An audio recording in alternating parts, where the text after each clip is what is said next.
नमस्कार दोस्तों, एक बार फिर से आप सबका इस नई वीडियो में स्वागत है। और आज की इस वीडियो में हम देखने वाले हैं इंग्लिश ग्रामर के कुछ इंपॉर्टेंट मॉडल वर्ब को। यानी कि यदि आपने इन मॉडल वर्ब्स को सीख लिया तो ये समझ लीजिए कि इंग्लिश सीखने की एक बहुत बड़ी चाबी आपके हाथ लग गई है। तो चलिए इनको एग्जाम्पल्स के साथ और इनके स्ट्रक्चर के साथ एक बार देख लेते हैं। तो देखिए, सबसे पहला है कुड। कुड का मतलब होता है सका या फिर पाया। यानी कि कोई सब्जेक्ट किसी काम को कर सका या फिर कोई किसी काम को कर पाया। और यदि नेगेटिव में बनाएंगे तो कोई किसी काम को नहीं कर सका या फिर कोई किसी काम को नहीं कर पाया। इन दोनों का ये सेंस है। अब इसका जो स्ट्रक्चर है उसमें सबसे पहले सब्जेक्ट आएगा, फिर आएगा कुड, उसके बाद वर्ब की फर्स्ट फॉर्म आएगी, फिर आपका ऑब्जेक्ट आ जाएगा। देखिए कैसे, मैं नहीं कर पाया यानी कि नेगेटिव में है, कैसे बोलोगे, आई कुड नॉट डू। और यदि यहां पर पाया के स्थान पर सका होता, जैसे कि मैं नहीं कर सका, तो भी इसका इंग्लिश में यही ट्रांसलेशन होगा, I could not do. Next है वो नहीं जा पाया, तो इंग्लिश बनेगी he could not go, he could not go. वो देख नहीं सका, सी कुड नॉट सी। सका ऐसे कि जो भी आपको बोलना है तो आपको अपने जो सब्जेक्ट उसके अनुसार यहां पर लगाना है।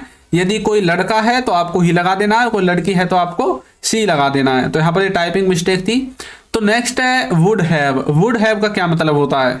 वुड हैव का मतलब होता है पास होगा या फिर किसी काम को कर चुका होगा। अब ये पास होगा वो वाला पास नहीं है जो आप क्लास में पास हो जाते हैं। ये पास होगा वो है कि आपके पास कुछ होगा, कोई वस्तु आपके पास होगी। अब देखिए इसका स्ट्रक्चर क्या है। इसमें आपको सबसे पहले सब्जेक्ट, फिर वुड हैव, फिर वर्ब की थर्ड फॉर्म, फिर ऑब्जेक्ट। अब यहां पर देखिए जिसमें वर्ब होगी उसमें तो आप वर्ब लगाओगे, और वर्ब किस में होगी, किसी काम को कर चुका होगा इसमें।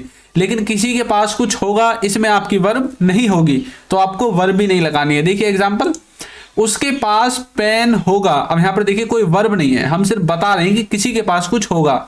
तो आपको सबसे पहले सब्जेक्ट लिखना है यानी कि ही, फिर लिखना है वुड हैव, और उसके बाद वर्ब नहीं है तो लिखनी नहीं है, और उसके बाद जो आपका ऑब्जेक्ट है वो आपको लास्ट में लिख देना है यानी कि पेन। तो कैसे बोलोगे, he would have a pen, उसके पास एक पेन होगा। नेक्स्ट है वह खेल चुका होगा, तो इंग्लिश बनेगी ही वुड हैव प्लेड। अब यहां पर देखिए वर्ब है खेलना, तो ही आपका सब्जेक्ट है, वुड हैव आपका स्ट्रक्चर से आया है, और प्ले की थर्ड फॉर्म प्लेड, यानी कि आपकी वर्ब की थर्ड फॉर्म लग गई है। तो वह खेल चुका होगा, ही वुड हैव प्लेड। वो देख चुके होंगे, दे वुड हैव सीन। तो इस तरह से आप वुड हैव का यूज कर सकते हैं कि कोई किसी कार्य को कर चुका होगा या फिर किसी के पास कुछ होगा। नेक्स्ट है used to have. Used to have का मतलब है हुआ करता था, कोई कार्य, मतलब यानी कि किसी के पास पास्ट में कोई चीज हुआ करती थी। जब आप ऐसे सेंटेंस को बनाना चाहते हैं वहां पर आपको यूज करना है यूज टू हैव का। अब देखिए स्ट्रक्चर में सबसे पहले सब्जेक्ट है, फिर यूज्ड टू हैव है, फिर ऑब्जेक्ट है। उसके पास कार हुआ करती थी, तो बोलोगे he used to have a car, he used to have a car. मेरे पास किताब हुआ करती थी, I used to have a book, I used to have a book. उसके पास बाइक हुआ करती थी, तो बोलोगे he used to have a bike, he used to have a bike. उसके पास एक बाइक हुआ करती थी। ये हम पास्ट के बारे में बात करते हैं कि पास्ट में किसी के पास कुछ हुआ करता था।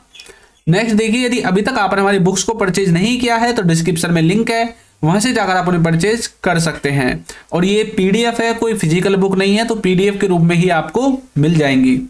नेक्स्ट है डिड। डिड का मतलब होता है पास्ट इंडेफिनिट टेंस, क्योंकि यदि हम इसको एक तरह से हेल्पिंग वर्ब के रूप में यूज करेंगे तो इसका यूज हम पास्ट इंडेफिनिट टेंस में यूज करते हैं उसके नेगेटिव और इंटरोगेटिव सेंटेंसेस को बनाने के लिए। इसका जो स्ट्रक्चर है उसमें आपको सबसे पहले सब्जेक्ट लिखना है, फिर डिड लिखना है, फिर नॉट लिखना है, फिर वर्ब की फर्स्ट फॉर्म और फिर ऑब्जेक्ट। क्योंकि हेल्पिंग वर्ब के रूप में इसका हम ज्यादातर नेगेटिव वाक्य और इंटरोगेटिव वाक्य में ही करते हैं। अब जब आपको इंटरोगेटिव बनाना है तो डिड को सब्जेक्ट से पहले लिख देना है बस, और बाकी आपका जो नॉट है वो हट जाएगा। देखिए कैसे, इसका मतलब है कि किसी ने कुछ नहीं किया, किसी ने कोई काम पास्ट में नहीं किया। वह नहीं गया मतलब उसने जाने का काम नहीं किया, तो बोलोगे ही डिड नॉट गो। आपने नहीं देखा, तो बोलोगे you did not watch, you did not watch. Next है क्या वे नहीं गए, तो बोलोगे did they not go, did they not go, क्या वे नहीं गए। तो इस तरह से आपको डिड को समझना है। अब नेक्स्ट है विल हैव टू, इसका मतलब है करना पड़ेगा या फिर करना पड़ेगी, यानी कि कोई कार्य आपको फ्यूचर में करना पड़ेगा, आने वाले समय में करना पड़ेगा। अब देखिए इसमें सबसे पहले सब्जेक्ट लिखना है, फिर लिखना है विल हैव टू, फिर लिखना है वर्ब की फर्स्ट फॉर्म, फिर लिखना है ऑब्जेक्ट। जैसे कि मुझे जाना पड़ेगा तो इंग्लिश बनेगी I will have to go, I will have to go. तुम्हें करना पड़ेगा तो बोलोगे you will have to do, you will have to do. इस तरह से आपको इसे समझना है, यानी कि फ्यूचर में कोई कार्य करना पड़ेगा। अब जैसे कि आपको कुछ भी बोलना है तो आपको क्या करना है, सबसे पहले सब्जेक्ट लिखकर विल हैव टू लगाने के बाद उस कार्य का नाम आपको लिख देना है जिसके बारे में आपको बोलना है। जैसे कि मुझे सोना पड़ेगा तो बोलोगे I will have to sleep, इस तरह से। नेक्स्ट है बीइंग। बीइंग का मतलब होता है कुछ होने के नाते, यानी कि जैसे आप बोलते हो ना एक पिता होने के नाते तुम्हारा यह फर्ज है। आप नाटकों में सुनते हो ना कई बार कि भाई एक स्टूडेंट होने के नाते मेरा ये फर्ज है, एक नौकर होने के नाते तुम्हारा ये फर्ज है। तो मतलब जब हम किसी के फर्ज के बारे में बात करते हैं तो ज्यादातर वहां पर बीइंग का यूज करते हैं। इसमें आपको सबसे पहले लिखना है बीइंग को, अपना जो सेंटेंस होगा उस सेंटेंस से पहले आपको बीइंग लिख देना है, और जब आप बीइंग लिख दोगे उसके बाद आपको सेंटेंस लिखना है। जैसे कि दोस्त होने के नाते, अब यहाँ पर बीइंग अ फ्रेंड, दोस्त होने के नाते। अब इसके बाद जो भी आपका सेंटेंस है वो आपको लिख देना है। नौकर होने के नाते ये तुम्हारा फर्ज है, यानी कि ये तुम्हारा फर्ज है नौकर होने के नाते। तो इसको कैसे बोलोगे, being a servant this is your duty, being a servant this is your duty. तो मतलब आपका ये कर्तव्य बनता है, आपका ये फर्ज है, क्योंकि आप क्या हो, सर्वेंट हो। तो इस तरह से हम इसका कुछ मीनिंग निकालना चाहते हैं। तो बीइंग का मतलब आपको समझ में आ गया। नेक्स्ट है should have to. Should have to का मतलब होता है करना ही चाहिए, मतलब किसी को कुछ कार्य करना ही चाहिए। इसमें सबसे पहले सब्जेक्ट, फिर शुड हैव टू, फिर वर्ब की फर्स्ट फॉर्म, फिर आपका ऑब्जेक्ट आ जाएगा। देखिए कैसे, उसे जाना ही चाहिए तो बोलोगे he should have to go, he should have to go. Next है तुम्हें खेलना ही चाहिए तो इसको बोलोगे you should have to play, you should have to play. Next है उन्हें देखना ही चाहिए तो बोलोगे they should have to watch, they should have to watch. तो इस तरह से किसी को कुछ करना ही चाहिए, वहां पर आप यूज कर सकते हैं शुड हैव टू का। नेक्स्ट है यूज्ड टू। यूज्ड टू का मतलब है किया करता था, यानी कि किसी कार्य को किया करता था। इसमें सबसे पहले सब्जेक्ट, फिर यूज्ड टू, फिर वर्ब की फर्स्ट फॉर्म, फिर ऑब्जेक्ट। देखिए कैसे, हम स्कूल जाया करते थे तो बोलोगे we used to go to school, we used to go to school. हम इंग्लिश पढ़ा करते थे तो बोलोगे we used to study English, we used to study English. वो वहां खेला करते थे तो बोलोगे they used to play there, they used to play there, वो वहां खेला करते थे। तो इस तरह से आपको यूज्ड टू को समझना है, मतलब कोई कार्य किया करता था या किया करते थे। नेक्स्ट है हैज हैव के साथ टू। यदि हम हैज और हैव के साथ टू लगाएंगे तो इसका सेंस निकलेगा करना है, यानी कि कोई कार्य करना है, और वो जो है आपके एक तरह से फोर्सफुली करना है, मतलब आपकी मजबूरी को दिखाना चाहते हैं आप। जैसे कि इसका स्ट्रक्चर देखते हैं पहले, उसमें आपको सबसे पहले सब्जेक्ट, फिर हैज और हैव, इनके साथ टू लगाकर आपको वर्ब की फर्स्ट फॉर्म के साथ ऑब्जेक्ट लिखना है। अब यहाँ पर जो सब्जेक्ट होगा उसके हिसाब से हैज और हैव आएगा। अब जो थर्ड पर्सन सिंगुलर होंगे यानी कि ही, सी, इट, इनके साथ आपको हैज लिखना है, और जो बच जाता है सबके साथ हैव लिख देना है। जैसे कि मुझे जाना है, अब बोलोगे आई हैव टू गो। अब जो आई है वो ही, सी, इट के अंदर नहीं आता, यानी कि थर्ड पर्सन सिंगुलर के अंदर नहीं आता, इसलिए सब बचे हुए के साथ हमें हैव का यूज करना है। तो यहां पर हमने हैव का यूज कर दिया। उसे पढ़ना है तो बोलोगे ही हैज टू स्टडी। अब यहां पर देखिए ही, सी, इट के अंदर आता है ही, यानी कि थर्ड पर्सन सिंगुलर के अंदर, इसलिए हमने इसमें हैज का यूज कर दिया, मतलब उसे पढ़ना है। हमें खाना है तो बोलोगे we have to eat, we have to eat. यहाँ पर आप मजबूरी को दिखा रहे यार, मुझे जाना है, मुझे मत बुलाओ, मतलब मुझे लेकर मत जाओ, मुझे तो वहां जाना है, मुझे तो पढ़ना है, हमें तो खाना है। तो ऐसा आप कुछ बोलना चाहते हैं। अब नेक्स्ट है वुड बी। वुड बी का मतलब होता है होगा या फिर रहा होगा, मतलब कोई कहीं पर होगा या फिर कोई किसी कार्य को कर रहा होगा। इसमें आपको सबसे पहले सब्जेक्ट, फिर वुड बी, फिर आपके अदर वर्ड्स आएंगे। देखिए कैसे, वह घर पर होगा तो इसकी इंग्लिश बनेगी he would be at home, he would be at home.